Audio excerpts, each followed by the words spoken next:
Welcome to our Richard Kaplan Aviation segment. And I called up Richard during the week and I said, this is critical for you to come on the show this week because there's a couple of things that I think need to be talked about. Number one is, unfortunately, some of the airlines have been gouging the public. I've heard stories of $3,100 flights and $2,100 flights. But I don't want to be totally negative because I also heard that one airline is only charging $99. So it's not all negative. But I think a more important issue is Hurricane Irma recently devastated the Bahamas, devastated so many areas of Florida.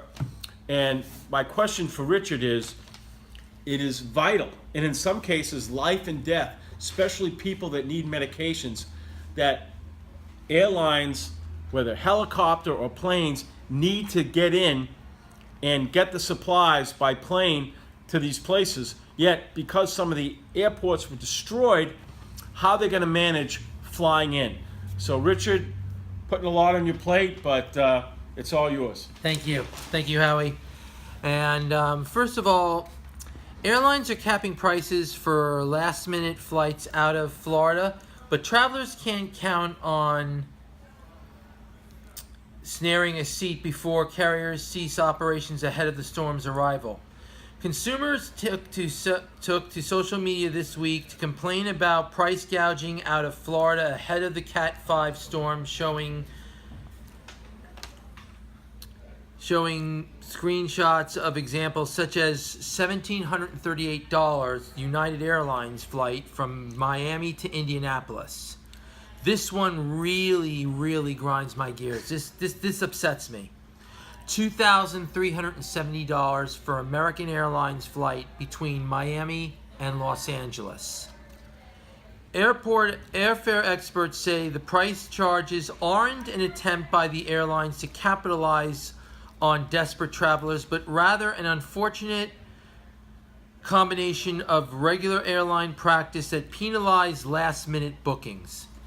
Airlines often set up fare structure so that pricing jumps 21-14 and 3 days out from departures to capitalize on last-minute business travelers.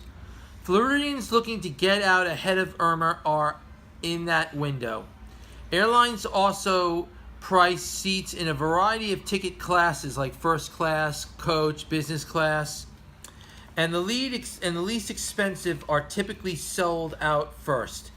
Now, I got to applaud this particular carrier because honestly, they are not only based in New York, but they are a real class act. JetBlue Airways. That's the $99, yes. Correct? Very JetBlue classy. capped its flights at $99 to $159. Now, Southwest does not fly into Miami, but rather Fort Lauderdale. I do not know their fares, so I can't say anything negative about Southwest or anything positive. I have to think that Southwest would follow suit, given the fact that they are JetBlue's biggest competitor. Delta and United claims they've capped their flights at $399 through September 13th. In an emailed statement, a United spokesman said the airline was sold out for Thursday and Friday, but was adding 6 more flights out of Florida. Now, this is not unusual, Howie. We've seen this so many times when there's a natural disaster, the airlines, all of a sudden the prices jump. Their justification is that this is a practice they've been doing for years. Why change it? Why fix something that isn't broke? Well, it is broke. Because not everybody has $1,738 to fly. And they got to get out. And you're taking advantage of the flying public. And I have to say a big shame to American and United for doing this. Because you have people who are desperate. They need to get out of this storm. Irma is catastrophic. And I'm going to explain exactly the structure of Irma in a couple of seconds. I just want to get this out, Howie, because frankly, I am infuriated by the fact that American can charge $2,370 for a flight from Miami to Los Angeles. And how much is that normally? Like 800 maybe? Yeah, maybe 800. So they tripled it, Yeah, basically. they tripled it. Now, Irma has already broken records, and I'm going to elaborate on exactly what records Irma has broken. Already, Irma is the first storm ever to maintain Category 5 status for more than one day, which is absolutely catastrophic. I've never seen a storm do this before. Irma has already been the strongest Atlantic basin hurricane ever recorded outside the Gulf of Mexico and the Caribbean Sea. It spent 3 days as a Category 5 hurricane, the longest Cat 5 hurricane since satellite storm tracking began. So this is really, really biblical. No storm on record has maintained winds of 185 miles an hour or above for as long as Irma, a total of 37 hours. It prompted the largest evacuation in the history of the Bahamas and potentially the largest in the U.S. And here are some startling stats about Irma. Now, I mentioned earlier to our producer, and I'll mention it to Howie as well, 6,300,000 people have been evacuated, which is unheard of in a storm of this nature. 1,300,000 people are currently without power in the last 4 hours that the storm hit. That number is expected to jump to around 6 million, maybe even more. 15 feet of maximum storm surge flooding predicted along Florida's southwest coast. Now, normally when they get storms, they get maybe 5 feet. They get like 7 feet. 15 feet is unheard of. It's almost like a tsunami. 0. The number of previous times continental U.S. has had 2 Category 4 hurricanes make landfall the same year.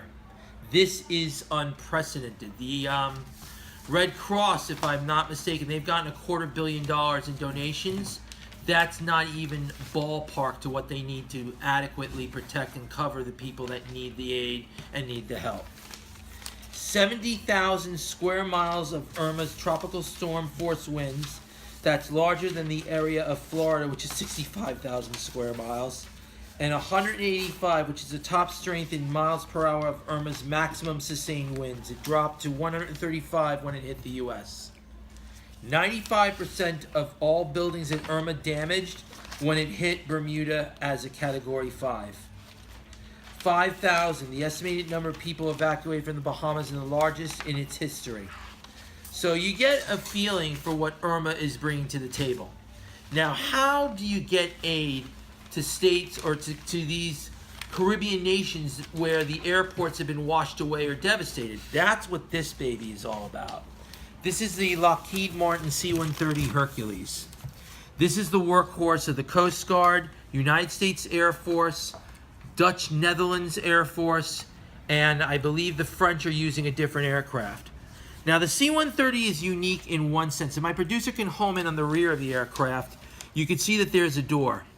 This is a cargo door. It opens in flight, and what happens is inside the aircraft are electronics that push the cargo out the back. They literally will drop it from the air. That is basically what is happening now. In history, we've never seen such a massive need for this particular type of aircraft as we are seeing right now. And the United States has one of the largest fleets of C-130s. In fact, Connecticut sent one to Miami already. So you're going to be hearing in the news about how the Rhode Island National Guard, the New York Air National Guard, Connecticut National Guard, all the National Guards have C-130s. And the reason the C-130 is so popular, Howie, is because it's what's called an STOL aircraft, or short, which is an acronym for short takeoff and landing. It doesn't need a lot of runway to land. It can even land on beaches. The British have landed these aircraft on beaches numerous times. And in fact, if any of my viewers watch the show Top Gear, when the Jaguar versed the C-130, they dropped the Jaguar out the back of a C-130. So believe me when I tell you, it is a very versatile machine. But what also we'll see coming into St. Martin are de Havilland Twin Otters, which are twin-engine, smaller versions of this that doesn't have the rear door, but it has short takeoff and landing capability. STOL aircraft are in existence for a reason. We don't hear a lot about them. This segment I want to dedicate to the men and women of the National Guard who are out there right now risking their lives, protecting people that they don't even know. every day we see these planes flying in our areas and we think to ourselves, it's no big deal, it's just an airplane. It's not just an airplane, it's a lifesaver. This is what's going to be saving the lives of people on the grounds in Florida. Planes like this are going to be flying off the coasts. In fact, this is the airplane that's used to track the hurricanes. We've heard of planes called hurricane hunters. They use what's known as the J model, which is different from this only in avionics and in propeller. But the C-130 plays a very big role in hurricanes. In fact, they were flying into the storm as it was happening, risking their lives to get these measurements on millibar pressure, miles per hour on winds, and so forth. Now, I think to myself constantly as an aviation, not as an aviation expert, I think to myself how fortunate we are as a country to have men and women out there risking their lives flying into these monster storms to protect us. We don't really think about that, but that's what they're doing. They're based out of Biloxi, Mississippi. If you have an opportunity, you can write them a letter. I forget the name of the Air Force Base, but I know they'll appreciate it, and I'm telling you, I'm going to do the same thing. I'm going to write them a letter tonight thanking them, because of them, many, many lives have been saved. We would not have known that Irma was as catastrophic had it not been for them. We would not have the tools that we have at our disposal in meteorology if we didn't have hurricane hunters out there. So I want to thank the United States Air Force Biloxi Air Wing for what you do. I also want to send a shout out to the NOAA of Miami, National Hurricane Center in Miami, Florida. They actually have been tracking this storm non-stop. I don't know how many cups of coffee they're going through, but I'll tell you right now, Dunkin' Donuts is making a killing off of you guys, I can assure you. But they do an amazing job. And it's not over. We still have Hurricane Jose, which is a Category 4. But Jose's track, from what I've seen on my radar, on my computer, it's not as significant a storm as Irma is. Irma is just mind-blowing in every sense. What it did to the Key West, like you said, Howie, is just obliterated it. And Tampa is next. And I just want to send a quick shout-out to a friend of mine in Safety Harbor, Chris Stein. If you watch my segment, Chris, I hope you got to higher ground. I hope you're doing well. I hope you and Vera and Tuxie made it out okay. I wish you all the very best. And to my friend Karen Sheeran in Ventura, Florida, I spoke to you earlier in the week. I hope you're doing well as well. Hope you got to higher ground. Hope you and David are safe. You're in my prayers. Shalom. And I wish you guys all the best. But these are the tools that are bringing the aid. We're going to see in the coming weeks C-130s on the ground in Miami, in Fort Lauderdale, in Naples, all over the place. The C-130 and its sister, the C-17 Globemaster, these are the aircraft, Howie, that bring the aid. And without them, you'd have people dying. It's life and death at this point. And this is the airplane that really comes through in a clinch. And I'm just so, so grateful that I had the chance to meet some of these people. The last time I was in Tampa, I met the Coast Guard where this plane is based, in Clearwater. And they do an incredible job. They really do. And they get so little in return other than thanks.